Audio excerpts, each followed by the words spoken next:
works out. So the obvious picks of Kayle, Kassadin are definitely ones that I think will be considerations here. I'm also interested to see if N-Rated or Nif go for the likes of Thresh or Morgana, or, alternate between them. But one of the big stories for me is whether or not Shook or Svenskeren get their hands on Lee Sin.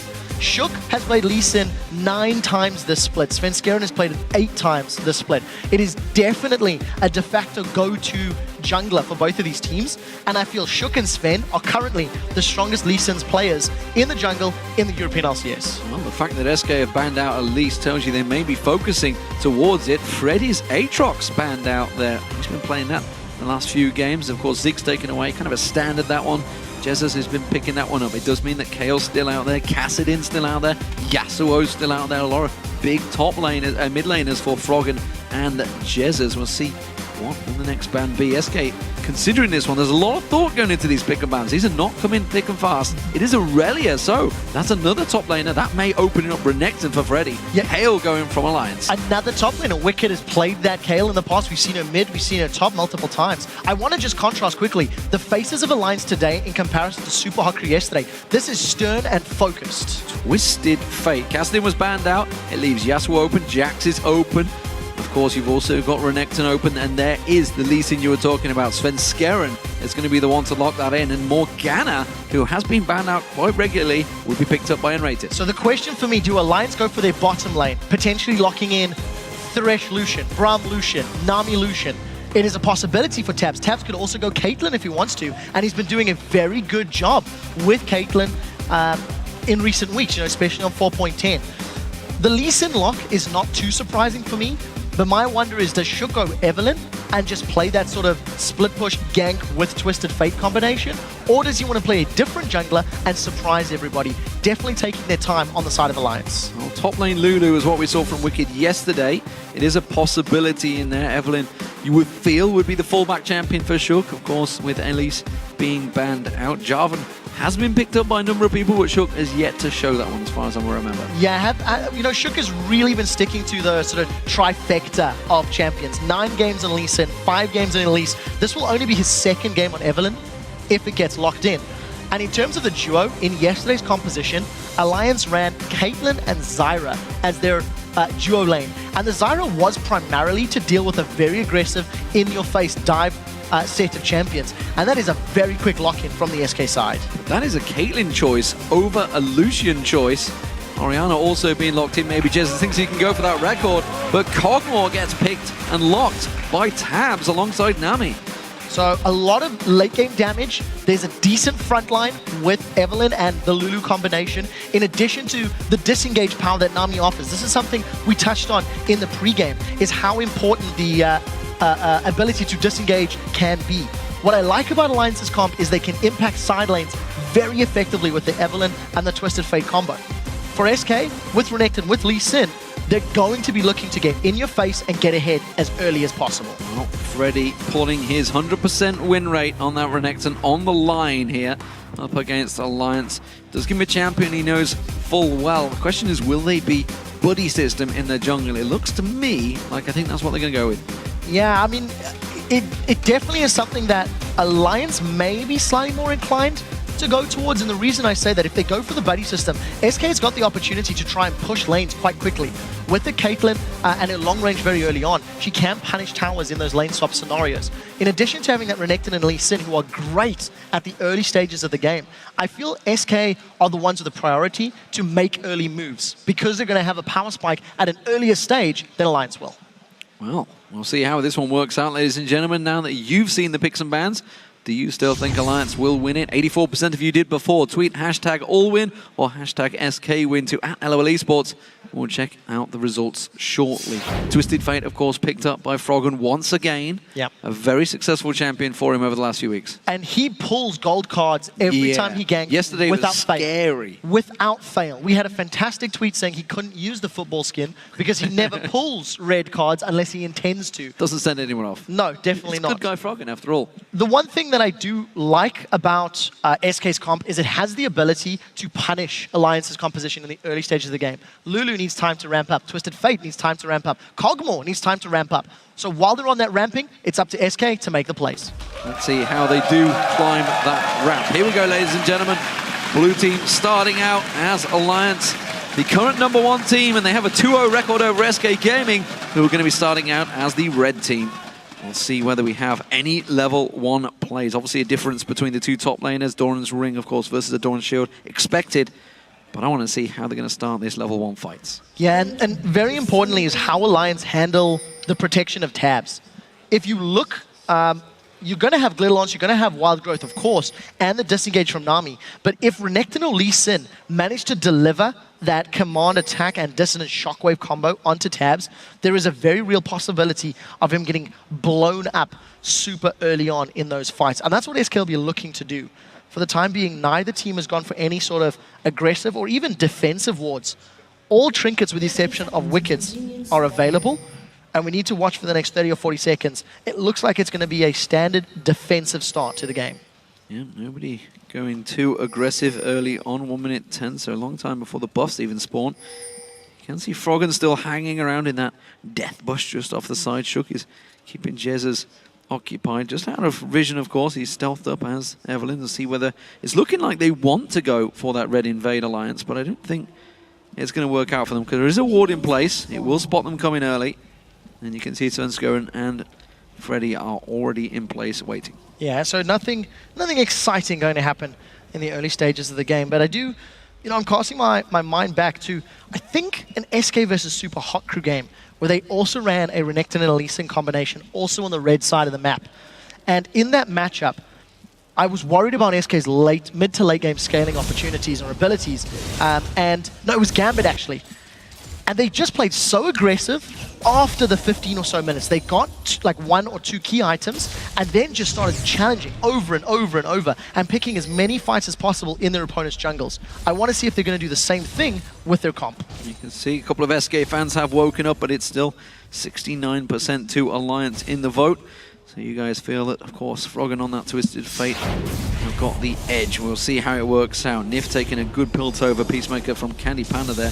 Didn't catch any minions with it, so he just did the full max damage on him. Yeah, it's actually very important to note that Nif and Tabs arrived late to the lane. So Candy Panda and Rated are going to have a experience lead as well as a CS lead for these first few levels. But you do somewhat expect that. The very long range of both Morgana and Caitlyn against the lower range Cogmore without his Bioarcane Barrage means they can punish. They can use those headshot procs. Luckily, though, as long as Nif has mana, he can sustain through much of that poke. Well, they know the exact amount required to make sure those CS aren't missed. And it keeps them both hitting level 2 as well. Happy to push out. Shook, of course, double buffed up, as well as Svenskoren. No early invades from them. Tabs going a little bit aggressive and putting some good damage down on Candy Panda. Very, very good trade. Tabs, with the attack damage bonus from Nif and his obvious Bioarcane, which is now free on Cogmore, just gets all of the range and trades evenly. Candy Panda has burned through his potion and there's no more sustain in this lane. So if he does take more of those trades from being slightly overextended, he's obviously going to fall further and further behind. The other lanes, I mean, Jezz and Froggen appear to just be trading quite evenly. Finally a red card from Froggen. Not sure if he wanted a gold then, but he pulled a red nonetheless. I would theorize it helped him with last hitting and farming. I'm going to give him the benefit of the doubt. I'm not sure. You're being far too gracious with these pro players. At the moment it is Jezz, of course, with that CS lead. We'll keep our eyes on that one. I don't think Froggen's going to let him get a record, especially one that Froggen set himself the other week. But there we are, having a potential gank. No, Jezz is going to back away. Shook coming down the bottom. Candy Panda low on health down here. Let's see if he goes for it. If he gets caught by a bubble, he could get taken down. But as long as he dodges the bubble, Candy Panda should be all right. Oh, got in the Aqua Prison. That's going to be Candy Panda going now. He's going to try and get away from him. Flash comes in. Shook follows it through. And it's Nif that gets himself first blood. And they're not over yet. So much damage onto Enrated. That's flash and heal burned from Candy Panda in reply to a flash from Shook. So if Shook wants to rinse and repeat, grab himself another kill down in the bottom lane. First blood was secured by Nif though, so not the ideal target. But regardless, well executed gank. Good bubble from Nif. Yeah, double assists as well, of course, don't forget. With the jungler involved, there was a flash used by Shook, but nevertheless, if he gets a secured kill, it works out. Svenskoren quickly going for a counter-invade. Knows that Shook is not in and around this area, so he's going to steal away the large wolf gap. So in terms of the CS numbers, even in the bottom lane, Tabs will get some time to pull slightly ahead. I want to highlight why Jesus is ahead of Twisted Fate. Thanks to Oriana's passive of Clockwork Wind-Up, she's got an auto-attack damage modifier that helps her in trades. In addition, you can see how much damage in zoning Command Attack does. So we do see they're considering a dive, but once Shook shows his face, they're going to back away. Another red card. Oriana's always going to do well in the early stages, and once Froggen gets some more items, maybe working towards an Athene's, if he wants to go that route, or rush Morellonomicon, that will help him with his wave clear, that'll help him keep further back and trade somewhat more evenly with Jez's Oriana. Freddy sticking with his triple Doran's build in this top lane on Renekton. 2 swords along, of course, with that shield. Despite the changes, he's sticking with it. So it's interesting to see how Freddy goes with this one. Remember, they got that big 100% win record. Did teleport back to the tower as well. Wicked yet to go back, so he's going to hold out. I think he wants to get himself that chalice early on. We'll see whether he goes with the triple Doran's ring, of course, which a lot of people on Lulu have been building. He's missing a lot of CS here. Yeah, and if memory serves, yesterday Wicked did not actually go that route. He went very early Ionian Boots of Lucidity. Well played by Freddy. And I think Wicked's actually got enough money to pick those boots up if he wants to do a similar sort of build to yesterday. Typical, as we're going to talk about, he's going to grab himself Dawn's rings. I'll bet you any money. 1, 2. Yes, there we go. He cheated. He cheated. Yesterday I said triple Doran's, he goes Ionian. Today I said Ionian, he goes triple Doran's. End of the day, there's multiple options. Considering Freddy's got so many Doran's, he needs something to continue spamming Glitter Lancers as well as the additional HP to help out in trades. So we may see a fairly extended laning phase from both of these teams. No one's even made any gestures towards Dragons, and in straight up lanes, it generally means Dragons come later. Yeah, it's something, honestly, we only see the 3.5 minutes. Dragons maybe once a day at best, whereas, of course, North America, you're generally seeing it every single day. Just different styles, longer laning phases. Svenskeren spotted out by that ward. That's going to give him vision. Of course, Froggen will be well aware of that. Tab's caught out with the Dark Binding. It's not going to get followed up on, though.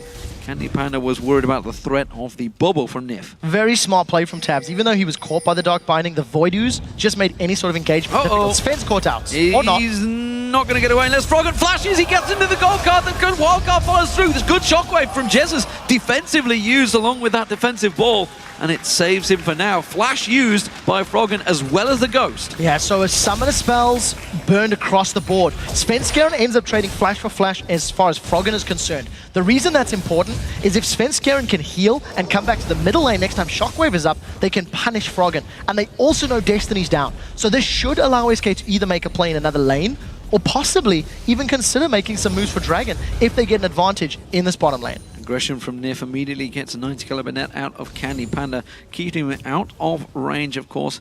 He's going to be losing out on the experiences. 4.11 changes will be coming on those, of course, the minion changes, but then we are on 4.10 still here, while you guys at home may have upgraded this morning. It is all about 4.10, and Wicked trying to keep that pressure on. The Glitterland's doing work on Freddy right now. Yeah, all props to Freddy. He's got a decent CS advantage over Wicked in this lane. Every time we have caught a glimpse of him, he is playing fairly aggressively, using the sustain from that Colombic to just keep himself relevant. He's obviously got the 6% lifesteal from both of those Dorans. So he's got decent sustain, and there's no real kill threat from Wicked. Freddy has to make a big misplay or get ganked by Shook to run the risk of getting taken out. And for the time being, teams are very, very even. Jez is still with a small CS advantage in the mid lane, but it's countered by the fact Svenskeren is slightly behind in the jungle. Froggen going to try and keep his pressure on Jesus. He's going to keep him ticking here, and more importantly for Jesus, of course, every time Froggen goes away, he needs to punish that lane. He needs to take that tower down. We saw it a couple of times. The pressure almost certainly is on Froggen's turret rather than Jez's. He's being able to keep them away from that one. You can see turret barely touched so far. Bottom lane have hit level 6. Let's see where they go near the thing. The bubble not landing because the dark black shield blocks it out there, but Candy Panda starting to take that range poke now from Tabs. Yeah, now that Tabs and Nif have hit level 6, the threat of being caught by a bubble into a knock-up is very high. Good flash from Candy Panda. Well, the wave used, but that flash is going to be on a much longer cooldown, so Alliance will be relaying that information, and Shook, who is down in this bottom area of the map, may actually look to go for a gank here. We're going to get a lovely siren. Oh, Nif sounds lovely.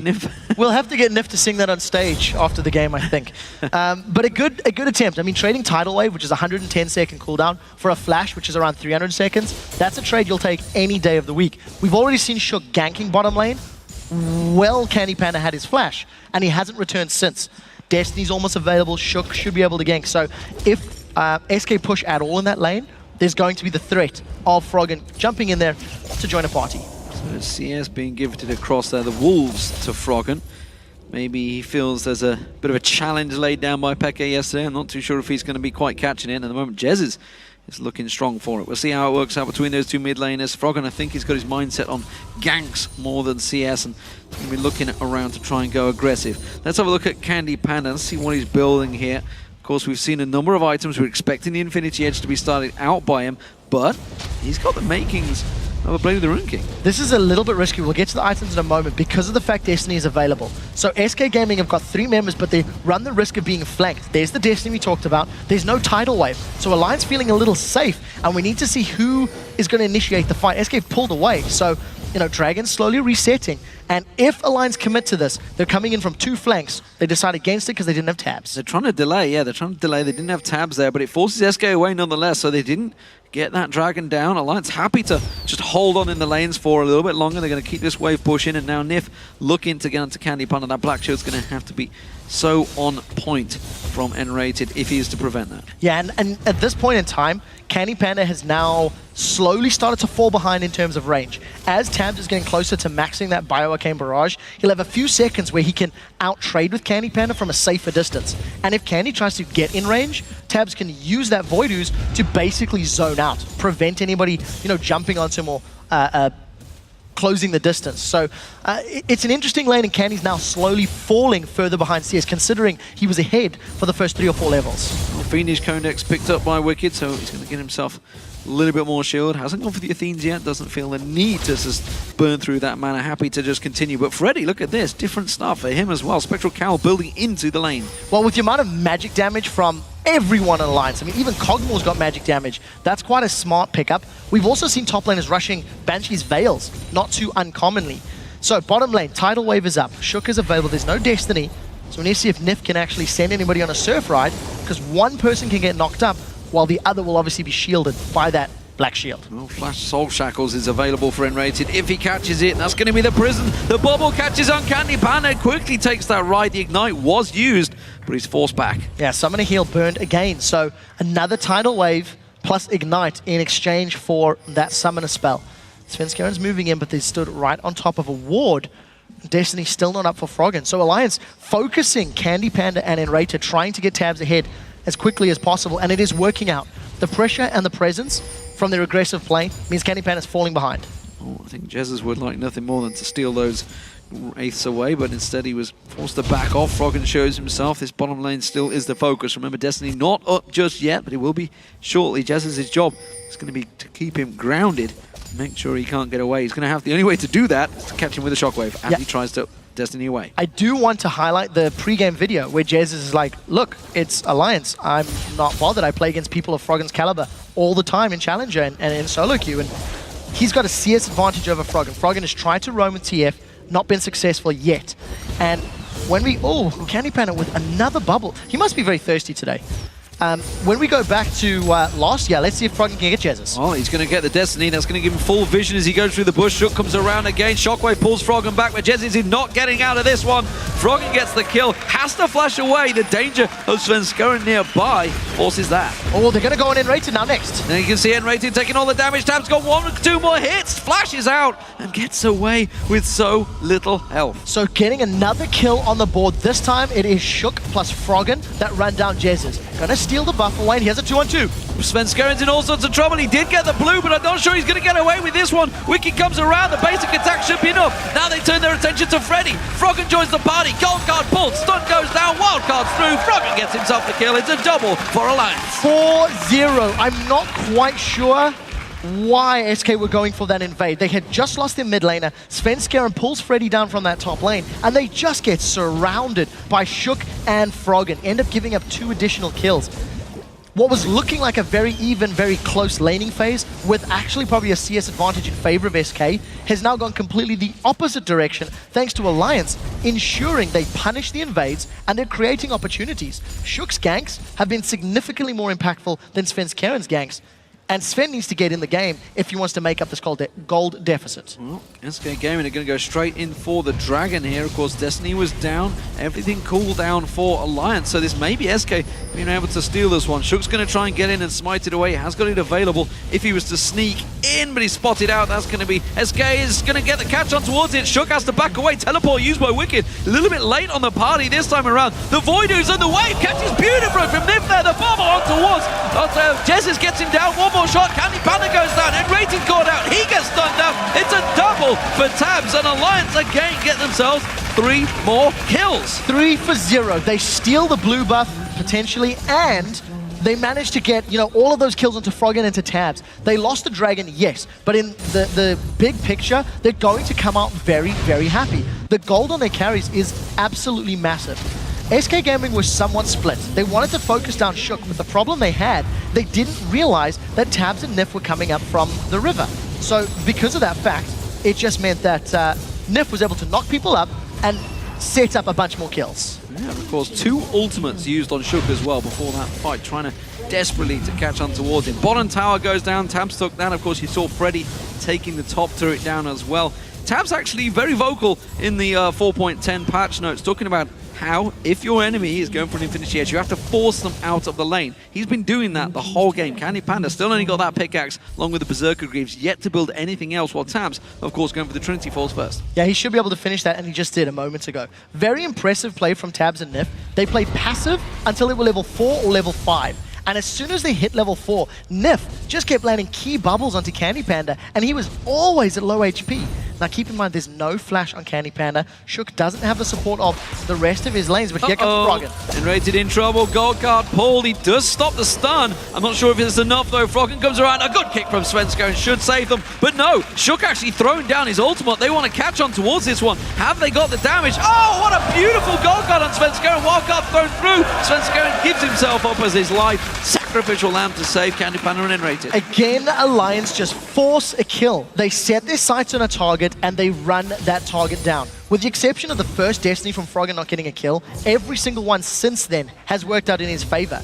And it just feels like every time SK make a move around the map, Alliance are there to counter it. They've always got a counterplay in mind, and they've built themselves up a 4,000 gold lead before the 20-minute mark. It's a big, big lead, as you mentioned. 8-0 as well. Alliance are in danger of steamrolling over SK Gaming as they move towards this red buff area. Freddy quickly alerted, and he's back in hell away from that top turret. It is another inner outer turret that they are aiming for, and Alliance are going to take this one with ease. Look at the vision that Alliance have got on the map. Part of the reason they were so confident in running up through that river, they knew if and where people were going to be, where Jesus was running. They've got vision in the bottom half, they got vision in the top half. The entire Alliance team has made an informed decision to shove this lane down, and SK are a little late to reply. Jesus is nowhere there, Enrated's nowhere there. Alliance can take this if they focus it down. They may be able to get the middle turret, Jesus, but that's going to be an inner for Alliance. The bottom turret still being pushed, and Alliance are pinging it and saying, they're still down here. You know what? We can still keep going. Candy Panda hasn't started to recall yet. Jesus has evened up. So it's going to be 2 towers for 2 in the big picture, but of course that's 2 towers in 1 lane. So an inner turret is always more valuable. Alliance also may get positioning on this mid turret from SK if they shove with a wave. We need to see how heavily they commit, because it looks like SK can get in place to defend. Jesus does walk past the ward, gives him vision. Froggen's Destiny was available in a second's time. Shook going to get caught out with the Dark Binder. It's just to stop him backing away. Jez is actually taking a look towards that one. He did pull the shockwave on Shook last time around and didn't manage to do enough damage. He simply hasn't got the burst damage just yet. No, not enough ability power. And, that shockwave, it is a game-changing spell if they, hit the right people, and that's enough Froggen. It's a good land, but immediately flashed out of by Froggen. Dark Binding was wide of the mark. Of course, Froggen able to just stroll away. Yeah, that looked all too easy for Froggen. As soon as the Dark Binding was coming in, he lined up his flash and very easily repositioned to ensure that skill shot didn't connect. And Froggen was down 20, 25 CS earlier. Now it's only 10. He's made up that deficit, and that's discounting the tower kills as well as the 2 kills and 4 assists that he's grabbed. He's made up quite a bit, let's put it that way. He's put himself very much in the lead in that matchup between the 2. Hourglass already completed. Infinity Edge now picked up by Candy Panda. Much needed item for the AD carry as SK look to start grouping now. Of course, Dragon up in a minute and a half. We'll see whether Alliance do manage to push any objectives. We can see Froggen is going towards the top wave. He's going to clear that out.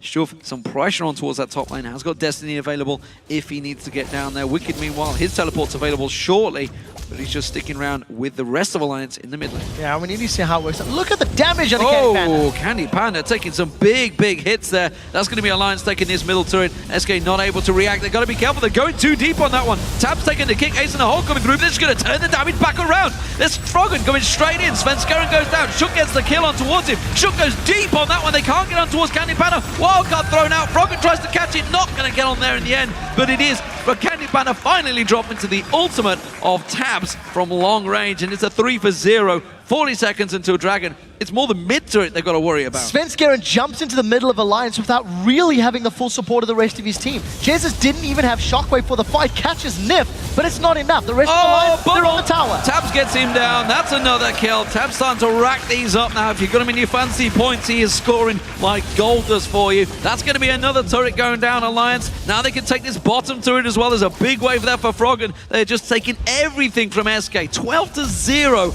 in kills. Not a single reply from SK Gaming. And it's a 20-minute surrender, ladies and gentlemen. Froggen is surprised, as everyone else, as SK Gaming are decimated by the top of the table. 14 wins, 2 losses, Alliance. Unbelievable performance from Alliance. Their composition always had the ability to flank and to gank with Evelynn and Twisted Fate. And they didn't care about Renekton or Lee Sin. They punished, and they just got in the faces of SK. Not a single death on the side of Alliance. 1-0-8 in the top lane, 4-0-4 for Tabs. Was it 4? Trying to look for 3-0-5 for Froggen. Just dominant performances overall. A 1-0-8 from Nif as well. Those bubbles, key. Always on point. Of course, the wave following through, they caught 3 members in that mid lane. SK Gaming just had no reply. None whatsoever. SK were outplayed in the laning phase. Their strongest suit, as far as SK are concerned, is their mid to late game map movements and team-based decisions. They were never allowed to get there because they were punished so heavily by Twisted Fate. With Alliance is Wicked. Thank you very much, D-Man. I'm Efe Shock supporter, joined here by the victorious Wicked of Alliance. A fast and swift victory for you guys in the first game of the day. You guys were confident going into this one, I can presume, 2-0 up already. What did you guys think after picks and bans? How did it go? Well, we got all the pick and bans we wanted. Everything went according to our plan, pretty much. And we just wanted to play it out. And then, unlike Jesse said yesterday, they wouldn't make mistakes. They managed to make a lot of mistakes, and we got an advantage out of that. So when you have an advantage like that and the team that is second in the league right behind you and maybe one of your biggest competitors going into the end of the season and they surrender, does that give you a confidence boost somehow? So I feel like in League of Legends there's a lot of mentally, and I think SK is extremely strong, but they weren't on their game for this game. So it doesn't give a huge confidence boost, because if they had played an amazing match and had played really good and we beat them, that would give a bigger confidence boost for me, because I think they're really strong still. Well, you guys overall also seem very confident. You opting for the Lulu here in this matchup. What do you think of the current meta? How does it suit you? I think the current meta is a lot of fun right now, because a lot of 1v1s, sometimes there's jungle ganks and so on, but there's not that many 1v2s anymore, and I like that a lot. Also, I learned to hit skill shots, which is nice, because I can actually play stuff like Lulu, so it's good. Which is nice indeed. Thank you very much, Wicked. Thank you. All right, we're going to take a quick break, but when we come back, Roccat takes on Millennium. Don't go anywhere. We'll be back in 3.5.